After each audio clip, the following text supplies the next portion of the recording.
Okay, let's dive right into this explainer. Today, we're unpacking something genuinely remarkable. We often think of science and poetry as two completely separate worlds, right? One is driven by hard facts, and the other by emotion and art. But today, we're actually going to bridge that gap. We're going to discover how a classic 19th century poem by Walt Whitman beautifully encodes the very real, very modern scientific processes of the natural world. Get ready, because you're about to look at a simple rainstorm in an entirely new way. Think about this powerful concept: humanity, the raw elements of nature, and the rhythm of music all beautifully intertwined. Someone just tilting their head back, really feeling the elements, with musical notes drifting upward. It sets the stage for a really fascinating thought experiment. What would it actually sound like if nature could sing its processes directly to us? So we kick things off with this incredibly magical opening line from Whitman's poem, The Voice of the Rain. The narrator steps out into a storm and asks the simple, kind of mysterious question, "And who art thou?" said I to the soft falling shower. This direct address pulls us right into the narrative. It frames the rain not just as weather, but as a living entity capable of holding a real conversation. And crazy enough, the rain actually gives him an answer, translating the mechanics of the earth directly into verse. Moving right along to Section 1, Decoding the Vocabulary. Let's look at the actual science hidden inside this poetry. Now get this. Here is the beginning of the rain's answer to the poet. The rain announces itself as the poem of earth, and then says, "Eternal I rise impalpable out of the land and the bottomless sea." Just think about that imagery for a second. It's describing a never-ending, totally mysterious origin. It's a perpetual process, happening constantly, day and night, rising up from both the solid ground and the vast, bottomless oceans. Okay, so the absolute crucial word to zero in on here is impalpable. The text defines it as something not easily understood or physically grasped. And this is exactly what bridges the gap between the poetic verse and the scientific reality. When water rises from the earth and the sea, it does so as water vapor. It is essentially invisible. It's impalpable. Nature's processes are happening literally right in front of us, yet they remain somewhat mysterious and unseen to the naked eye. All right, Section 2, the scientific water cycle. Let's quickly break down evaporation, condensation, and precipitation. The step-by-step breakdown just brilliantly illustrates the whole cycle. Step 1 is evaporation. Just like the poem noted, the water rises impalpable from the land as water vapor. Step 2 is condensation.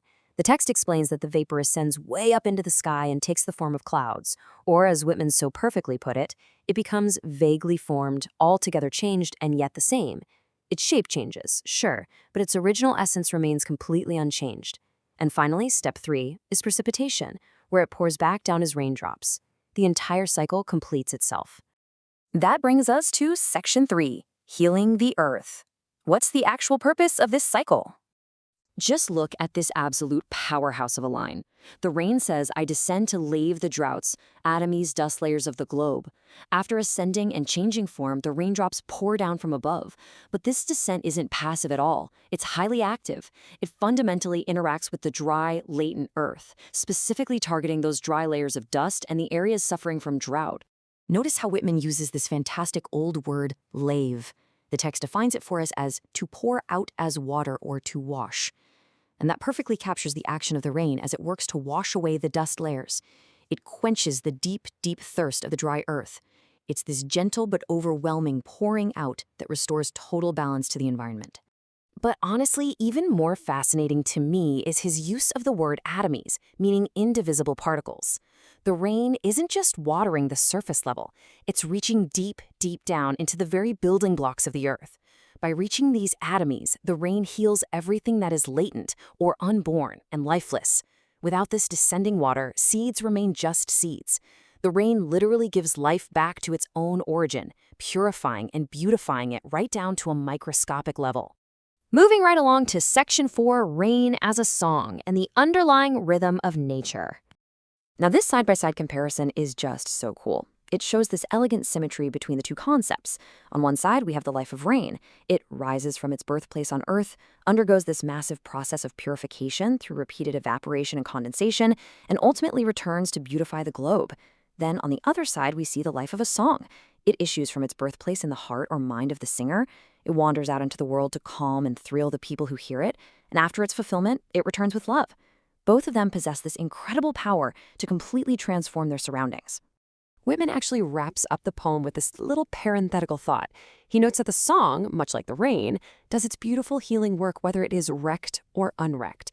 According to the text vocabulary, to wreck means to take care of or to notice. So whether we happen to notice the rain falling or whether we truly pay attention to a song wandering through the air, it honestly doesn't matter. The cycle of nature and art just continues, duly returning with love, constantly purifying and beautifying the world completely regardless of our attention. And finally, Section 5, the layers of science, moving from dust layers to liquid density. So, think about a glass filled with different liquids that completely refuse to mix, but instead form these very distinct, colorful layers. One liquid sits heavy on the bottom, another floats in the middle, and another rests right on top. This classic scientific experiment about liquid density perfectly mirrors the structural layers of dust and earth mentioned in the poem. It's an amazing representation of how different elements stack and interact based entirely on their fundamental properties. The big takeaway here? Literally all of nature operates on these distinct, beautifully structured levels. We see it in the physical dust layers of the globe that the rain descends to heal. We see it in the literal layers of liquids in a density experiment.